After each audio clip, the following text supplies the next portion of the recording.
ఇక్కడ రాజమండ్రిలో ఇది ప్రతి సంవత్సరం కూడా ఇక్కడ విశేషంగా అలంకరిస్తూ ఉంటారు. పూర్తిగా ఆకృతుల్ని తయారు చేస్తూ ఉంటారు, గణపతి ఆకృతుల్ని.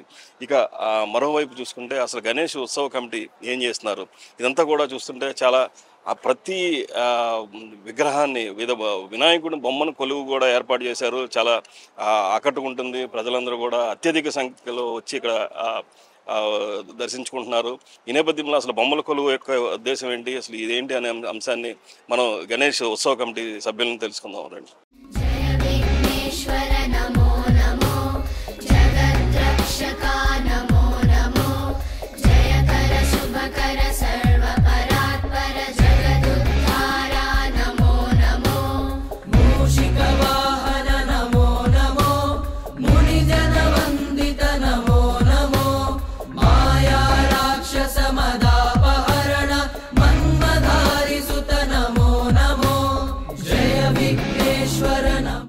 గణేష్ ఉత్సవ కమిటీ అధ్యక్షురాలు, సంఘ సేవకురాలు, ప్రముఖ సంఘ సేవకురాలు జక్కంపూడి విజయలక్ష్మి గారు.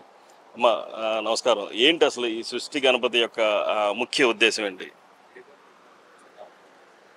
2010లో నా భర్త జక్కంపూడి రామ్మోహన్ రావు గారు అధ్యక్షులుగా, బైరాజ్ ప్రసాదరాజు గారు కార్యదర్శిగా ఈ రాజమహేంద్రి గణేష్ ఉత్సవ కమిటీ ఏర్పాటు చేయడం జరిగింది. ఇందులో కులాలకి, మతాలకి, రాజకీయాలకి అన్నింటికి అతీతంగా ఈ గణేష్ ఉత్సవ కమిటీని ఏర్పాటు చేసుకోవడం జరిగింది. మన అందరికీ తెలుసున్నటువంటి విషయం, స్వాతంత్ర సంగ్రామంలో బాలగంగాధర్ తిలక్ గారు కూడా సమైక్యత కోసం ఆయన ఈ గణేష్ ఉత్సవాల గురించి పిలుపునివ్వటం మన అందరికీ తెలుసున్నదే. అదే రకంగా రాజమహేంద్రవరంలో అన్నిటికీ అతీతంగా, అంటే ఆ పార్టీ ఈ పార్టీ అనేటటువంటి ఉండకూడదు, అందరం కలిసి ఈ కార్యక్రమాన్ని నిర్వహించాలి అనేటటువంటి ఆలోచనతో రామ్మోహన్ రావు గారు ఈ గణేష్ ఉత్సవ కమిటీని ఏర్పాటు చేయటం, తద్వారా ప్రతి సంవత్సరం మేము ఈ కార్యక్రమాలు చేసుకుంటూ రావటం జరుగుతుంది.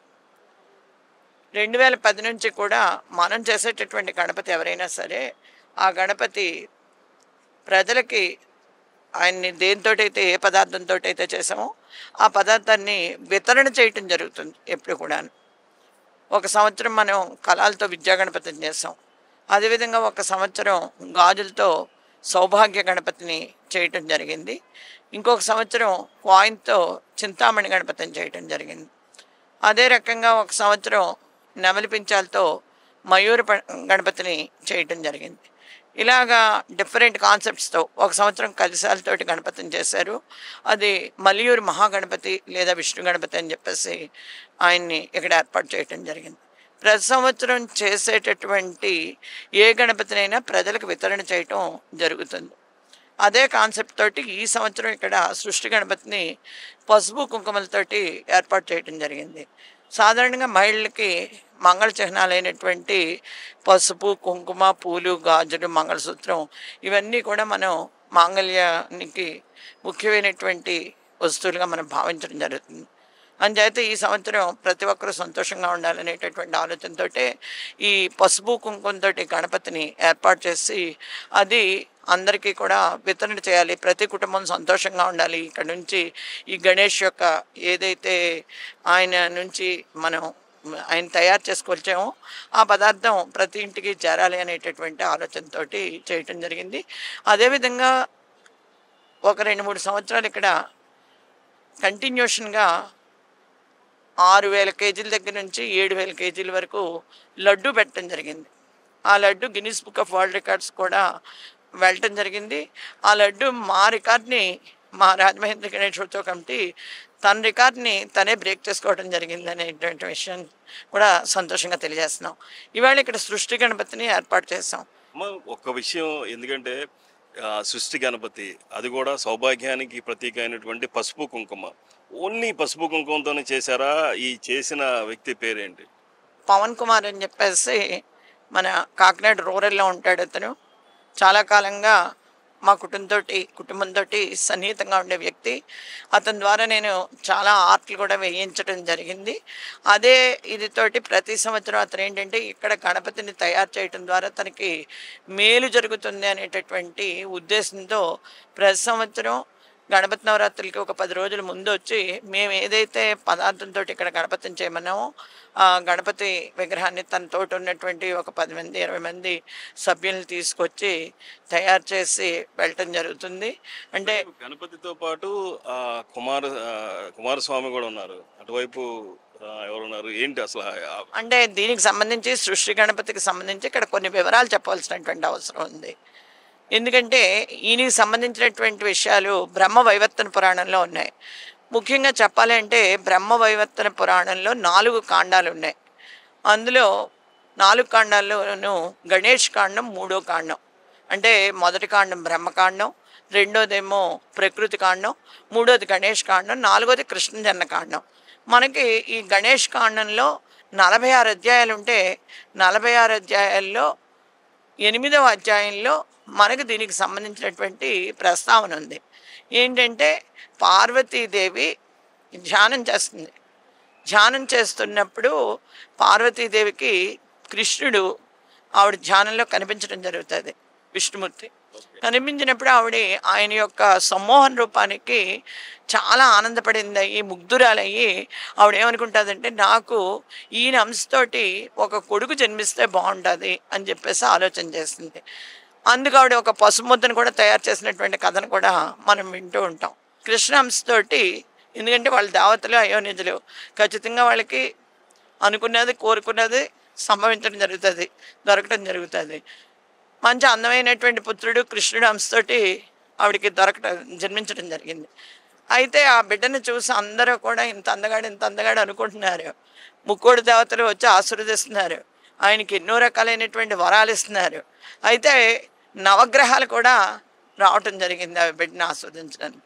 అయితే శని లోపలికి వచ్చి బిడ్డను ఆశీర్వదించడానికి సంశయిస్తున్నాడు, లోపలికి రావడానికి బిడ్డను ఆశీర్వదించడానికి. ఆ సమయంలో ఏమైందంటే పార్వతీదేవి లోపలికి వచ్చి నువ్వు ఆశీర్వదించవయ్యా అంటే, లేదు నా వక్రచూపు ఆ గణపతి మీద పడినట్టయితే, ఆ బిడ్డ మీద పడితే ఆ బిడ్డ యొక్క తల తునాతునకలవుతుంది, అంచేత నేను చూడటానికి రాను అని చెప్పేసి శని చెప్తే ఆవిడ కాదు నువ్వు కూడా వచ్చి ఆస్వాదించు, ఏమి అవ్వదు అని చెప్తుంది. ఈయన శని భగవానుడు వచ్చి ఆ బిడ్డని ఆశీర్వదించడానికి ముందుకు వచ్చినప్పుడు ఆయన తల ఆయన వక్రచూపుకి తునాతునకలవుతుంది. దాంతో తను కోరుకున్న బిడ్డ ఆ రకంగా అవ్వటం, బిడ్డ యొక్క తల తునాతునకలు అవ్వడంతో పార్వతీదేవి దుఃఖితురాలు అవుతుంది. అది చూసినటువంటి శివుడు ఏం చేయాలని ఆలోచిస్తున్నప్పుడు ఆయనకి కృష్ణుడే ఒక ఆలోచన చెప్తాడు. పుష్పభద్ర నదీ తీరంలో ఒక ఏనుగు నిద్రిస్తుంది, ఆ ఏనుగు యొక్క తల తీసుకొచ్చి ఈయనకి ఈ బిడ్డకు తగిలించమని చెప్పేసి ఆ రకంగా బిడ్డను తీసుకొచ్చి అక్కడ మళ్ళీ తగిలించడం ద్వారా ఇది పునఃసృష్టి జరిగిందనమాట. అంటే కృష్ణుడి యొక్క అంశతోటి ఆయన జన్మించటం, మళ్ళీ కృష్ణుడి యొక్క ఆలోచనతో ఆ బిడ్డకు మళ్ళీ గజముఖం ఏర్పాటు చేయటం, దాంతో పార్వతీదేవి సంతోషించటం ఆ బిడ్డను చూసుకుని, ఆ రకంగా అక్కడ సృష్టి గణపతి ఏర్పాటు అవటం జరిగింది. అయితే ఇక్కడ సుబ్రహ్మణ్యేశ్వర స్వామి ఎందుకున్నాడు అన్నది కూడా చాలామందికి ఒక ఆలోచన ఉండొచ్చు. మనకి చాలా చోట్ల కథలు వింటూ ఉంటాం. సుబ్రహ్మణ్యేశ్వర స్వామి, వినాయకుడు వీళ్ళిద్దరూ కూడా గణాధిపత్యం గురించి వాళ్ళు దెబ్బలాడుకోవటం జరుగుతుంది. అప్పుడు ఎవరైతే సకల తీర్థాల్లోనూ సకల నదుల్లోనూ స్నానం ఆచరించి వాళ్ళ ముందు వచ్చి తల్లిదండ్రులు కలుస్తారు, వాళ్ళకి గణాధిపత్యం ఇచ్చేటటువంటి ఒక రకమైనటువంటి పోటీని ఏర్పాటు చేయటం జరిగింది. ఆ పోటీలో కుమారస్వామి తనకున్నటువంటి మయూరు వెక్కి వెళ్ళిపోతాడు రయ్యని. అంటే అన్నగారి కంటే నేను ముందు వస్తాను, పెద్ద బాణపట్ట గజముఖంతో ఈయన ఎక్కడికి వెళ్తాడు అనేటటువంటి ఆలోచనతో. అయితే వినాయకుడు తల్లిదండ్రుల చుట్టూ ప్రదక్షిణలు చేస్తూ ఉంటాడు. ఎక్కడికి వెళ్ళినా కుమారస్వామికి ఈయనే ముందు కనిపించడంతో సుబ్రహ్మణ్యేశ్వర స్వామి ఈయనే నాకంటే గొప్పవాడు, ఈయనకే గణాధిపత్యం ఇవ్వాలి, ఈయనే నాకు గురువు లాంటి వాడు అంటే శివుడికే ప్రణవ మంత్రం బోధించినటువంటి కుమారస్వామి అన్నగారైనటువంటి విఘ్నేశ్వర స్వామి యొక్క గురుత్వాన్ని ఆయనే అంగీకరించాడు. కాబట్టి ఇక్కడ ఆయన కూడా మనం ఏర్పాటు చేసుకోవడం జరిగింది. ఇక్కడ ఏర్పాటు చేసినటువంటి సృష్టి గణపతి యొక్క అంటే ఎందుకు ఏర్పాటు చేసామన్నది అది అంటే ఈ సంవత్సరం పసుపు కుంకాలు ప్రతి ఒక్కరికి అందించాలి. మనం కరోనా తర్వాత చాలా రకాల ఇబ్బందులు చూస్తున్నాము. మనకి ఎన్నో రకాలైనటువంటి ప్రాబ్లమ్స్ తోటి ప్రతి ఒక్కరు బాధపడుతున్నటువంటి పరిస్థితి. ఆరోగ్య పరిస్థితులు అయన్నీ చక్కబడాలి. ప్రకృతి బీభత్సాలు నిన్న బుడమేరు చూసాం విజయవాడలోని. ఎంతమంది ప్రాణ నష్టం జరిగింది. ఎక్కడ చూసినా ప్రపంచంలో కూడా వియత్నాంలో ఒక తుఫాను వస్తే ఏ రకంగా ఆ ఊరు ఆ దేశం కంపించింది. మన ఏరియాలో వచ్చినటువంటి ఎన్నో తుఫాన్లు, ప్రకృతి వైపరీత్యాలు, కరోనా వంటి డెంగ్యూ వంటి అంటువ్యాధులు వీటిలన్నిటి నుంచి ప్రజలు రక్షింపబడాలి. ఆయన వల్ల చల్లగా ఉండాలి ఈ సృష్టి అన్నది సృష్టి గణపతిని ఏర్పాటు చేయడం ద్వారా మేము కోరుకుంటున్నాం. ప్రతి విగ్రహంలోనూ వినాయకుడు ఉన్నారు. ఇంచుమించుగా ఎన్ని విగ్రహాలు నాకు తెలియదు, కానీ మీరే చెప్పాలి. ఎట్లా ఇన్ని విగ్రహాలను ఎలా సేకరించారు? ఇలా ఈ వివిధ ఆకృతుల్లో కనబడుతున్నారు ఈ గణనాథుడు. ఎట్లా ఉంది? ఎన్ని ఆకృతులు పెట్టారు? ఎన్ని విగ్రహాలు పెట్టారు? ఈ బొమ్మల కొలువు యొక్క, వినాయకుడు బొమ్మల కొలువు యొక్క ముఖ్య ఉద్దేశాలు అంటే మొదటి నుంచి కూడా ఓ రకంగా గణపతి అంటే మాకు చాలా ఇష్టం అండి. నా భర్త జక్కపూడి రామ్మోహన్ రావు గారు ఇంట్లోనే ఒక చిన్న మందిరం ఏర్పాటు చేసుకుని బయట ముఖద్వారం దగ్గర ఒక గణపతిని రోజు బయటికి వెళ్ళిన లోపలికి వచ్చినా ఆరాధించడం జరుగుతుంది. ఆ రకంగా గణపతి మీద మాకు ఆరాధన కలగటం, అయ్యప్ప స్వామి దేవాలయం ఏర్పాటు చేశాక అయ్యప్ప స్వామి దేవాలయంలో గణపతిని ప్రతిష్ఠించుకోవటం, తర్వాత శ్రీ క్షిప్ర సంకటహర ఆరోగ్య మహాగణపతి అని మనం పిడింగొయ్యలో ఒక దేవాలయం నిర్మించడం జరిగింది.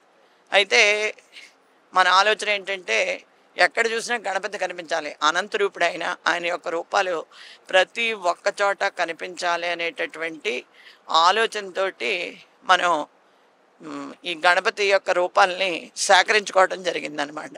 ఇవి కాంచీపురం, మధురై, చెన్నై, బెంగళూరు, కోయంబత్తూరు, కోయంబేడు ఇలాగా వివిధ ప్రాంతాల నుంచి తెప్పించడం జరిగింది. అంటే మనం ఏదో ఒక రూపం రెగ్యులర్గా చూస్తాం, ఒక బాలగణపతి గానో తరుణ గణపతి గానో. అయితే ఇందులో ఉన్నటువంటి 1-2 గణపతులు కార్టూన్ గణపతులు అయ్యి ఉండవచ్చు, కానీ మిగతా అన్నిటికీ కూడా ప్రత్యేకత ఉంది. అవన్నీ కూడా మనం ఇక్కడ ఏర్పాటు చేసి ప్రతి విగ్రహం కూడా పురాణాలతో సంబంధం పెట్టుకునే ఏర్పాటు చేస్తాం. అంతే తప్ప ఏదో పేరు పెట్టేసి అదేదో బొమ్మ కనిపించింది కదా అని పేరు పెట్టేటటువంటి పరిస్థితి మనం చెయ్యం. బ్రహ్మవైవర్తన పురాణానికి సంబంధించి వాళ్ళు మనం ఇక్కడ సృష్టి గణపతిని ఏర్పాటు చేసుకున్నాం. అలాగే గాజుల గణపతి, సౌభాగ్య గణపతిని ఏర్పాటు చేస్తామంటే ముద్గల పురాణం ప్రకారం. అలా ప్రతిదానికి మనం బ్రహ్మ పురాణాన్ని, వాయు పురాణాన్ని ఇలా పరిగణలోకి తీసుకుని మాత్రమే మనం ఈ గణపతుల్ని ఇక్కడ ఆవిష్కరించడం జరుగుతుందని చెప్పేసి తెలియజేసుకున్నాం. అంటే ఎవరికి తెలియని 1-2 పేర్లు చెప్పండి అమ్మా. వినాయకుళ్ళు సాధారణంగా నాకే చాలా వరకు కొన్ని పేర్లు తెలియదు. జనాలకి ఎవరికి తెలియని పేర్లు వినాయకుడు ప్రతిరూపాలు చెప్పండి అమ్మా. ఇక్కడ మొత్తం ఎన్ని విగ్రహాలు? అది కూడా ఇక్కడ 64 కాన్సెప్ట్స్ పెట్టామండి. అంటే ప్రతి కాన్సెప్ట్ కూడా ఏదో ఒక రకమైనటువంటి ఒక సందేశాన్ని ఇచ్చేటటువంటి కాన్సెప్టే. ఫర్ ఎగ్జాంపుల్ ఒక చిన్న గణపతి రూపం ఇక్కడ చూద్దాం.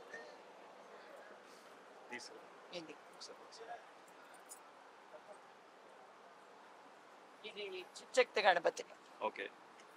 సర్పం మీద ఉన్నాడు ఆయన.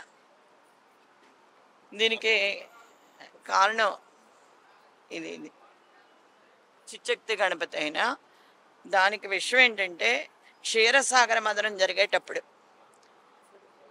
లక్ష్మీదేవి ఒక్కొక్కళ్ళు ఒక అశ్వం బయటికి రావటం జరిగింది, కామధేను, ఇలా డిఫరెంట్ వస్తువులు బయటకు వచ్చినాయి.